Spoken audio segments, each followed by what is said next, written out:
ऐसी मैं कोने में दुबका बैल प्रिय, मैं पीपल सा सीधा साधा, तुम उस पे लटकी चुड़ैल प्रिय। ताजमहल मुमताज महल की याद में बना, आपने उसको सातवां अजूबा में शामिल कर दिया। अरे हमारे यहाँ गया में दशरथ माजी छेनी लेके पूरा पहाड़ तोड़ दिए। इससे बड़ी और क्या बात हो सकती है? उसको पर्यटन के लिए रखिए। मेरी पत्नी भी कहती है कि लागल लागल सजन धक्का सलम कलकत्ता चल, अब कितना आगे चल।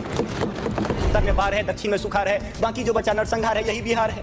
2047 के विकसित भारत की परिकल्पना करते हुए हम पश्चिमी द्वार से बाहर निकल रहे थे, तभी पूर्वी द्वार में डॉक्टर एपीजे अब्दुल कलाम ने कहा कि अरे मेरे विकसित भारत 2020 की परिकल्पना को तो एनालिसिस करते जाओ। माननीय महोदय, मैं कहना चाहूंगा कि 2047 में विकसित भारत बाद में बना लीजिएगा, पहले एपीजे अब्दुल कलाम के सपनों का 2020 का भारत कहां गया उसको तो एक बार एनालिसिस कर लीजिए। और मैं मानता हूं कि उसके एनालिसिस के पश्चात जो आपके पास जो रिजल्ट आएगा, जो परिणाम आएगा, वो 2047 के विकसित भारत की परिकल्पना को पूर्ण करने में कहीं ना कहीं बेहतर साबित होगा। मैं उस क्षेत्र से आता हूं जो बिहार को दो भाग में बांटती है, एक नॉर्थ बिहार, एक साउथ बिहार।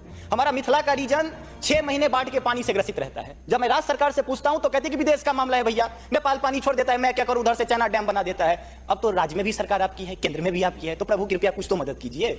दूसरी बात, कोसी का संसद में कह दिया गया कि ड्रेस कोड ये होना चाहिए। अरे मैं बाढ़ के उस इलाके से आता हूं जहां आधा धोती पहन के संसद तक आना पड़ता है, न सड़क है न कुछ है, तो कैसे आऊंगा? उसी क्षेत्र का एक नंगा बच्चा हमसे कहता है कि साहब मैं बाढ़ से ग्रसित हूं, और दक्षिण बिहार का एक बच्चा कहता है कि मैं सुखाड़ से ग्रसित हूं, मेरे पास पीने के लिए पानी नहीं है। बीच वाला एरिया कहता है मैं नरसंहार से परेशान हूं। तो बिहार की एक परिभाषा बनती है कि उत्तर में बाढ़ है, दक्षिण में सुखाड़ है, बाकी जो बचा नरसंहार है, यही बिहार है। अब मैं कहां जाऊं? तीसरी बात मैं आता हूं कि आपने तो राम जी को अयोध्या में लाकर स्थापित कर दिया, जरा उनके ससुराल मिथिला पर भी ध्यान दीजिए। मां सीता कब कब अग्नि परीक्षा देगी, उनके पुत्र हम कब कब अग्नि परीक्षा देते रहेंगे, हम पर भी तो थोड़ा ध्यान दीजिए प्रभु। बाढ़ का पानी जब हमारे बिहार से निकलता है तो लगे लगे बंगाल चला जाता है, और जो भी हमारे पास रोजी रोटी रहती है खत्म हो जाती है। तो मेरी पत्नी भी कहती है कि लागल लागल सजन धक्का सलम कलकत्ता चल, अब कितना आगे चल। आगे आते हैं, और पर्यटन की पर्याप्त संभावना है। एक बार आप कृपा करके देखिए, पर्यटन मंत्री बैठे हुए हैं, अब ताजमहल मुमताज महल की याद में बना, आपने उसको सातवां अजूबा में शामिल कर दिया। अरे हमारे यहाँ गया में दशरथ माजी छेनी लेके पूरा पहाड़ तोड़ दिए। इससे बड़ी और क्या बात हो सकती है? उसको पर्यटन के लिए रखिए।